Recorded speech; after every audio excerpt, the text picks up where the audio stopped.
कोई भी टैक्स हम बढ़ने नहीं देंगे। महापालिका की लड़ाई, अगर भले उनके पास मेजोरिटी है तो हम रस्ते की लड़ाई लड़ेंगे।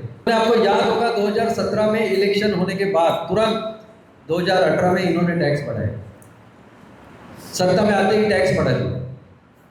उसके बाद प्रशासन काल में वाटर टैक्स और दूसरे रोड टैक्स वगैरह ये लोग लेके आए टैक्स। प्रशासन भले टैक्स लेके आने दो, लेकिन दो आमदार है शहर के, खासदार है, लोगों के ऊपर अगर ये बर्डन जाता है तो उनका भी कर्तव्य हक है, उनको मना नहीं कर सकते। आमदार तो थे ना दोनों, फिर भी टैक्स बढ़ गए। 18 तारीख की महासभा में इन्होंने रेंटल का विषय लाया था। रेंटल हाउसिंग प्रॉपर्टी के ऊपर हम लोग टैक्स बढ़ाएंगे, क्योंकि 8 साल में बढ़ाया नहीं है। लेकिन 2018 के ठहराव के तहत मैंने जब पूछा कि शहर में कितनी रेंटल्स प्रॉपर्टीज है जिसके ऊपर आपने टैक्स लगाया, तो प्रशासन की तरफ से आपने देखा होगा कि ओनली 42।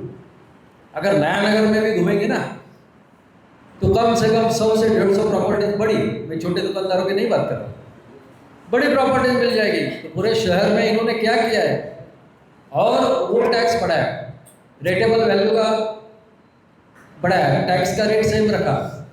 हमने बार बार पूछा कि इसमें आपने रेसिडेंस के ऊपर टैक्स बढ़ाया है क्या।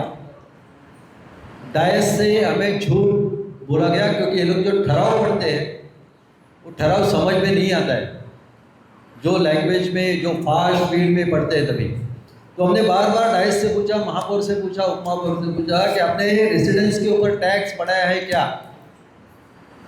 रिकॉर्डिंग है तो उन्होंने बोला हमने निवासी मालमत्ताओं को टच भी नहीं किया है, हमने खाली कमर्शियल का रेटेबल वैल्यू बढ़ाया। तो उसके लिए भी उसका स्पष्टीकरण हम कल मांगेंगे आयुक्त साहब के। भले महापौर मैडम वहाँ पे रहते हैं, लेकिन जो इंचार्ज रहते हैं डिसाइडिंग ऑफिसर वो आयुक्त रहते हैं, उनकी भी उतनी ही जिम्मेदारी रहती है उसके बारे में। तो वो टैक्स के खिलाफ भी हमारी लड़ाई रहेगी।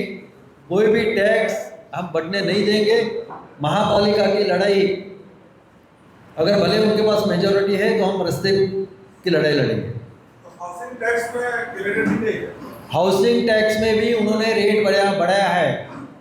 अभी मालूम पड़ रहा है कि उन्होंने 1 अप्रैल 2026 के बाद जो प्रॉपर्टीज को असेसमेंट टैक्स लगेगा उसका उन्होंने रेटेबल वैल्यू का रेट बढ़ाया है, तो ऑटोमेटिकली टैक्स भी बढ़ेगा। 15-16% टैक्स इंक्रीज हो जाएगा।